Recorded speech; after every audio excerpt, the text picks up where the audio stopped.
Assalamualaikum warahmatullahi wabarakatuh. Bismillahirrahmanirrahim. Nama terhormat Muhammad Habib Rahman, NIT 2330151, Prodi D3 Teknologi Mekanika Perkeretaapian 2A, mata kuliah Teknik Pneumatik dan Hidrolik, dosen mengampu Insinyur Henry Widya Prasetya STMT IPB. Di sini saya akan mempresentasikan tugas jurnal tentang sistem kerja hidrolik. Nah, di sini yang dibahas yaitu perancangan mesin lift tabel hidrolis dengan beban 1,5 ton.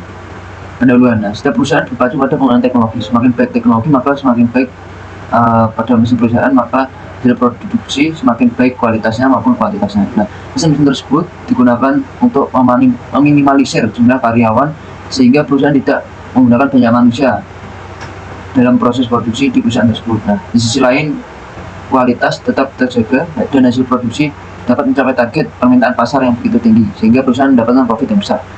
Nah, banyak sekali jenis mesin di setiap perusahaan.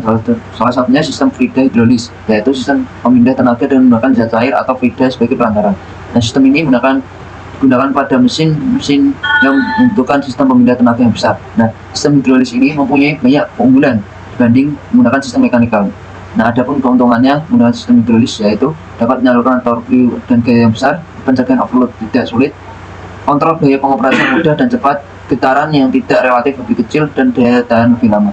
Namun sistem hidrolis ini peka terhadap kebocoran. Penyebab kebocoran ini karena drat ulir yang dibuat di pasaran umumnya terlalu kasar, sehingga saat terjadi tekanan naik, drat ulir pada tutup tabung tidak mampu menahan tekanan dari fluida yang masuk maupun keluar. Nah, sehingga terjadi kebocoran yang menyebabkan keadaan downtime mengganggu proses produksi di industri manufaktur. Nah, sistem kerja ini digunakan yaitu secara mekanik menggunakan hidrolis pada fluida berupa oli atau pemasnya dengan prinsip fluida hidrolis. Nah, media yang digunakan pengiriman tenaga pada hidrolis adalah oli, sehingga pada mesin ini bagian-bagian ini digunakan untuk mengalirkan oli ke hidrolis. Berdasarkan uraian pada atas, lift tabel atau meja lift sangat berpengaruh untuk penunjang kebutuhan kelancaran proses produksi. Nah, pada penelitian ini saya akan membahas tentang perhitungan hidrolis dengan redesign tabung hidrolis yang tahan terhadap risiko kebocoran dan proses pengangkatan pada mesin lift tabel atau meja lift. Nah, rumusan masalah sini ada bagaimana proses pengangkatan material dengan metode meja hidrolis. Yang kedua, berapa daya angkat maksimal tabung hidrolis dengan diameter luar 110 mm, dalam 90 mm, dan panjang 420 mm. Ketiga, ada tujuan penelitian. Yang pertama, untuk mengetahui proses pengangkatan material dengan metode meja hidrolis. Yang kedua, untuk mengetahui dan mengasah daya angkat maksimal tabung hidrolis dengan diameter luar 110 mm, dalam 90 mm, dan panjang 420 mm, dan tabung dimensi yang lain. Tinjauan pustaka. Lift tabel atau meja lift adalah alat yang menggunakan mekanisme gunting untuk menaikkan atau menurunkan barang. Nah, biasanya tabel lift ini digunakan untuk menaikkan barang besar, beban besar, dan berat melalui jarak yang relatif kecil. Sarankan untuk membantu mengurangi insiden gangguan muskuloskeletal atau gangguan lengan. Nah, meja lift ini atau lift tabel adalah platform yang dirancang untuk menopang material dan menyesuaikan ketinggiannya sesuai kebutuhan untuk berbagai aplikasi dan kebutuhan pengguna. Nah, meja angkat ditopang oleh rangka dasar yang kuat dan stabil. Permukaan bekerja serbaguna yang dapat disesuaikan untuk mengakomodasi berbagai tugas industri seperti melakukan perbaikan, memegang perkakas, atau menciptakan lapangan kerja yang fleksibel di area terbatas. Dirancang untuk membantu menciptakan lapangan kerja yang nyaman dan praktis. Nah, yang berikutnya yaitu sistem hidrolis. Sistem hidrolis ini merupakan suatu bentuk perubahan atau pemindahan daya dengan menggunakan media penghantar berupa fluida cair untuk memperoleh daya yang lebih besar dari daya awal yang dikeluarkan, di mana fluida penghantar ini dinaikkan tekanannya oleh pompa pembalik tekanan, kemudian diteruskan ke silinder kerja melalui pipa saluran dan tutup-tutup. Gerakan translasi batang piton dari silinder kerja yang diakibatkan oleh fluida pada semua silinder dimanfaatkan untuk gerak maju dan mundur. Nah, komponen pembangkit aliran fluida tekanan disebut pompa, dan komponen pengubah tekanan hidrolis menjadi gerak mekanik atau rotasi atau lurus disebut elemen kerja atau motor hidrolik atau silinder. Di sini urutannya yaitu motor listrik, pompa, dan gerakan ke reservoir ke valve atau katup, kemudian ke silinder hidrolik. Nah, yang berikutnya keuntungan dan kekurangan sistem hidrolis. Keuntungan yang pertama, mampu memindahkan beban berat. Sistem hidrolik dapat mengangkat dan memindahkan beban berat dengan mudah. Yang kedua, presisi dan fleksibel. Sistem hidrolik dapat bergerak bebas saat mengangkat beban besar dan setiap pergerakannya tidak bergantung pada beban fluida lainnya. Yang ketiga, mudah digunakan. Sistem hidrolik memiliki pengoperasian dan kontrol yang halus dan mudah. Yang keempat, Penggunaan komponen relatif kecil, sistem hidrolik mampu memindahkan tenaga besar hanya dengan menggunakan komponen yang relatif kecil. Yang kelima, ada rancangan sederhana. Sistem hidrolik memiliki rancangan dan desain yang sederhana. Yang keenam, self-lubricating. Sistem hidrolik bersifat self-lubricating sehingga usai pakai bisa menjadi lebih panjang. Dan kekurangan sistem hidrolis, gerakan relatif lambat dan peka terhadap kebocoran. Dan cara kerja liftable atau meja lift. Kondisi silinder netral pada mesin liftable. Jadi di sini pada saat kondisi netral, dari pompa fluida mengalir ke tuas, kemudian ke katup dan mengalir ke tangki. Di sini setiap komponen mempunyai peran penting pada gambar tersebut, membantu proses perbaikan liftable agar tidak terjadi kekeliruan dalam proses perbaikan. Kemudian pada proses pengangkatan material pada mesin meja lift atau liftable, pada saat silinder naik, posisi silinder naik, fluida dari pompa akan mengalir ke tuas dan melewati katup. Kemudian saat tuas digerakkan ke kiri, fluida akan mengalir ke bagian bawah silinder dan nantinya akan mengangkat silinder ke atas, dan oli di bagian atas silinder akan kembali ke tangki. Dan proses penurunan material pada mesin meja lift atau liftable. Pada saat silinder turun, pada posisi silinder turun, fluida dari pompa akan mengalir menuju ke tuas dan melewati katup, dan saat katup digerakkan ke kanan, fluida akan mengalir ke bagian atas silinder yang nantinya akan membuat silinder turun dan oli bagian bawah silinder akan kembali ke tangki. Nah, di sini saya mempunyai video cara kerja sistem hidrolik pada meja lift atau tabel lift berdasarkan sumber YouTube SA Industri. Nah, di sini saya lihat proses pengangkatannya menggunakan mekanisme bunting.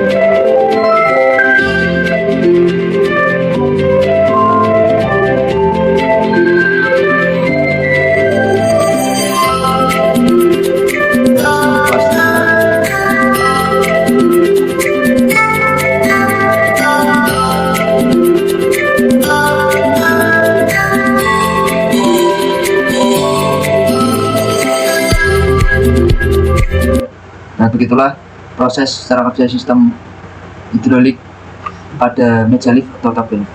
Selanjutnya, silinder hidrolis. Nah, silinder hidrolik adalah alat yang menggunakan fluida untuk mentransfer dan mengendalikan tekanan dan gerakan. Nah, keuntungannya adalah dalam hal transfer tenaga yang besar hanya dengan menggunakan komponen kecil dan mudah dalam hal pengendaliannya. Silinder hidrolik memiliki kegunaan yang sangat istimewa dan sangat penting dalam industri.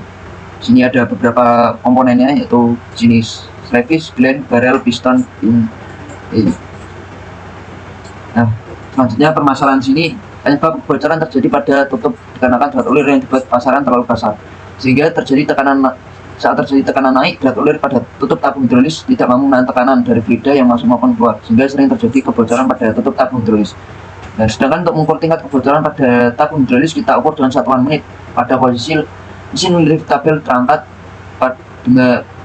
dengan beban yang dibentukkan maksimal 1,2 ton untuk diisi dengan beban baru seberat 2 ton, sehingga hidrolis bocor hingga 30 tetes per menit.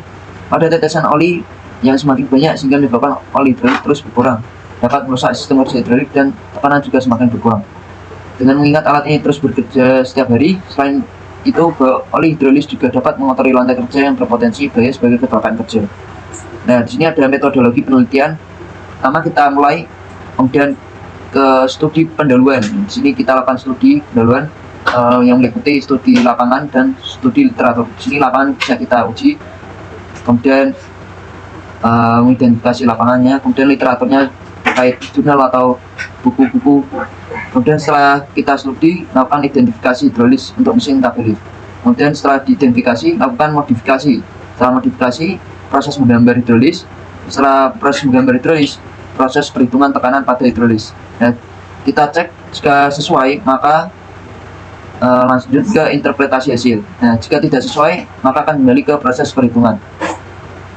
Jika sesuai, langsung ke interpretasi hasil, langsung kesimpulan dan saran. Nah, selanjutnya yaitu analisa data dan pembahasan. Nah, berdasarkan hasil perhitungan tekanan pada mesin tabel lift yang diamati pada tabel 1, di sini gambar 8 serta gambar 8 diagram tekanan. Di sini tabelnya yaitu dengan panjang 20 mm, kemudian 2,7 dengan hasil 1,2 ton.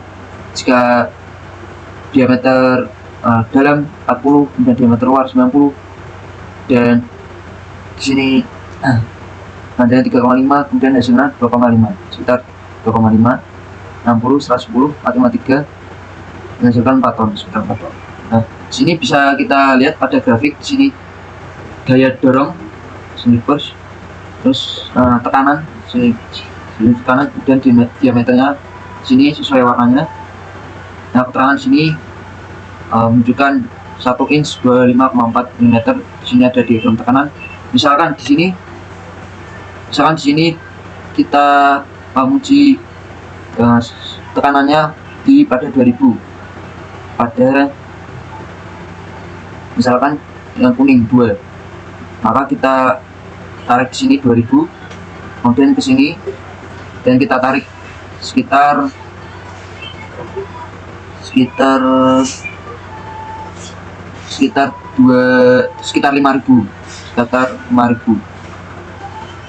kemudian dorongnya sekitar 5000, kemudian pada misalkan 1500 dan warna hijau kalikan 4 kali 25,4 mm, kemudian kali pada 1500, misalkan warna hijau sekitar sini sekitar 19.000 atau 18.500 terangnya LPS. Dan next sebelah tabung silinder terletak pada posisi bidang vertikal yang diberi gaya dorong miring ke atas dengan sudut kemiringan 45 derajat. Berikut perhitungan untuk mengetahui seberapa besar gaya dorong yang digunakan untuk mengetahui tekanan pada batang hidrolis. Sini masanya 2,5 ton, gravitasnya 10 meter per S, tingginya 1,5 meter, dan panjangnya 2 meter, dan sudutnya 45 derajat. Gaya dorong miring ke atas. Nah, ya, yang pertama cari berat benda. F sama dengan W sama dengan massa kali gravitasi 2500 kali 10 ke 5000 Newton. Kemudian B0 nya sama dengan W kali H 2500 kali 1,5 37.500 Joule. Nah, yang kedua, jika benda didorong, F sama dengan W kali H per S 2500 kali 1,5 per 2 37.500 per 2 18.750 Newton. W1 F kali S 19.230 kali 2 hasilkan 38.461 Joule. Dan selanjutnya pengaruh modifikasi terhadap tabung hidrolis. Nah, berdasarkan latar belakang tersebut, ada suatu permasalahan yang akan dibahas. Berdasarkan hasil perhitungan dan analisa terhadap tabung hidrolis, maka dapat disimpulkan bahwa beban tidak boleh melebihi batas maksimal, yaitu sebesar 2,5 ton. Dari hal tersebut, kita dapat mencegah terjadinya kebocoran pada tabung hidrolis dengan penambahan relief valve atau bypass valve yang berfungsi untuk mengontrol dan atau membatasi tekanan dengan cara mengarahkan atau mengalihkan aliran ke dalam jalur tambahan yang jauh dari jalur aliran utama. Batas tekanan yang bekerja pada valve ini dapat diatur sesuai keinginan, disesuaikan dengan kebutuhan tekanan kerja pada jalur atau instalasi output selanjutnya. Dan penambahan directional control valve, yaitu saluran pilot pressure akan menyambung atau memutuskan valve tergantung dari jenis valve, normally closed atau normally open. Spring pada valve ini berfungsi untuk mengondisikan valve dalam posisi normal. Jika tekanan sudah build up pada sisi flow set valve, saluran pilot akan menekan dan valve akan terbuka. Ketika pressure sudah turun kembali, maka spring akan mengundurkan ke posisi semula dibantu pilot lain pada sisi satunya sehingga aliran akan terputus. Valve atau katup ini juga umum digunakan sebagai flow divider atau sebagai flow control valve dengan daya angkat sebesar 2,5 ton dengan perincian data beban rangka 700 kg, beban material 1.500 kg, dan daya angkat beban maksimal keseluruhan 2.500 kg. Terdapat sisa tekanan beban sebesar 300 kg, maka dari itu tabung silinder hidrolis aman menggunakan proses pengangkatan material pada mesin lift tabel atau meja lift. Nah, yang terakhir adalah kesimpulan dan saran. Yang pertama, kesimpulan. Dari perhitungan tekanan diameter yang dianalisis dikurangi 20 mm dengan diameter tabung sebesar 70 mm, diameter batang sebesar 20 mm, dan tekanan dalam silinder sisi batang sebesar 25 kg per cm², dan tekanan dalam silinder berlawanan batang sebesar 50 kg per cm². Ternyata menghasilkan gaya dorong yang kurang kuat, yaitu sebesar 1,2 ton, sedangkan yang dibutuhkan adalah 2,2 ton. Maka untuk percobaan pertama dinyatakan tidak sesuai. Yang kedua, sedangkan untuk percobaan perhitungan tekanan diameter yang ditambah 20 mm dengan diameter tabung sebesar 110 mm, diameter batang sebesar 60 mm, lebih besar dari yang pertama. Dan tekanan dalam silinder isi batang sebesar 25 kg per cm kuadrat. Dan tekanan dalam silinder berlawanan batang sebesar 50 kg per cm kuadrat. Menghasilkan daya dorong yang lebih besar dari yang diharapkan, yaitu 4 ton. Tetapi yang dibutuhkan hanya 2,2 ton. Jadi percobaan ini berhasil, akan tetapi diameter tabung hidrolis lebih besar dan memakan tempat terlalu banyak. Maka untuk percobaan ini tidak sesuai karena terlalu besar untuk ukurannya dan kapasitasnya. Nah, yang terakhir, percobaan yang ketiga, untuk perhitungan tekanan diameter yang dianalisis dengan diameter tabung sebesar 90 mm, diameter batang sebesar 40 mm, dengan tekanan dalam silinder isi batang sebesar 25 kg per cm kuadrat, dan tekanan dalam silinder berlawanan batang sebesar 50 kg per cm kuadrat. Dari perhitungan tersebut menghasilkan besarnya gaya dorong untuk tabung hidrolis yang sesuai dengan yang diharapkan, yaitu sebesar 2,5 ton. Sedangkan yang dibutuhkan adalah 2,2 ton. Jadi untuk percobaan ini sesuai dengan yang dibutuhkan. 4. Untuk mengetahui besar gaya dorong yang digunakan pada tekan batang hidrolis untuk berat benda sebesar 2,5 ton dengan ketinggian sebesar 1,5 meter, yaitu sebesar W0 37.500 Joule, sedangkan W1 nya 38.461 Joule. Sedangkan W1 lebih besar dari W0, jadi untuk batang piston dengan kemiringan 45 derajat aman digunakan pada hidrolis untuk mesin tabel lift atau meja lift. Ya, dari semula mesin tabel lift itu berdiameter tabung 70 mm, diameter batang sebesar 20 meter dengan tekanan sebatang 25 kg cm kuadrat, dan tekanan dalam silinder berlawanan batang sebesar 50 kg per cm kuadrat, ternyata menghasilkan diameter sebesar 1,2 ton. Sehingga pekerja harus memasukkan bahan kardus sedikit demi sedikit agar tabel lift mampu mengangkat kardus.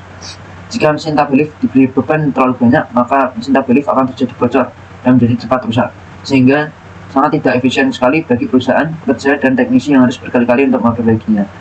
Yang kedua, setelah diketahui dalam proses modifikasi mesin tabel lift atau meja lift, cara yang efektivitas pada mesin hidrolis yaitu sesuai dengan diameter tabung sebesar 90 mm, diameter batang sebesar 40 mm, dengan tekanan dalam silinder isi batang sebesar 25 kg per cm kuadrat, dan tekanan dalam silinder berlawanan batang sebesar 50 kg per cm kuadrat, sehingga ukuran diameter tabung hidrolis tidak terlalu besar dan tidak memakan terlalu banyak tempat. Sedangkan ukuran mesin tabel lift juga tidak terlalu besar. Samping itu juga pekerja juga akan lebih mudah saat memasukkan bahan baku yang akan diproses terhadap mesin dengan tekanan yang lebih besar. Dengan demikian, proses input semakin lebih cepat serta menjadi lebih efisien dalam pengoperasiannya. Yang kedua, ada saran. Pada penelitian tugas akhir ini, beberapa permasalahan yang dihadapi dalam tekanan yang kurang kuat dan masalah kebocoran pada tabung silinder hidrolis. Untuk mengatasi permasalahan tersebut perlu diperhatikan beberapa hal berikut. Yang pertama, sebaiknya tutup tabung hidrolis harus cukup kuat untuk menahan tekanan pada saat bekerja. Yang kedua, setiap percobaan sebaiknya aktuator, directional control valve, dan relay valve yang bocor dirapatkan kembali agar tidak mempengaruhi percobaan selanjutnya. Yang ketiga, setiap percobaan sebaiknya selalu dikontrol pada komponen-komponen hidrolis. Keempat, saat percobaan bila terjadi kebocoran, maka harus selalu dicatat pada ketinggian berapa meter dan berapa isi tekanan pada pressure yang ditemukan. Kelima, selalu mengontrol kebersihan pada batang piston sehingga mesin beroperasi dengan optimal. Sekian presentasi dari saya, bila ada salah kata mohon dimaafkan. Wassalamualaikum warahmatullahi wabarakatuh.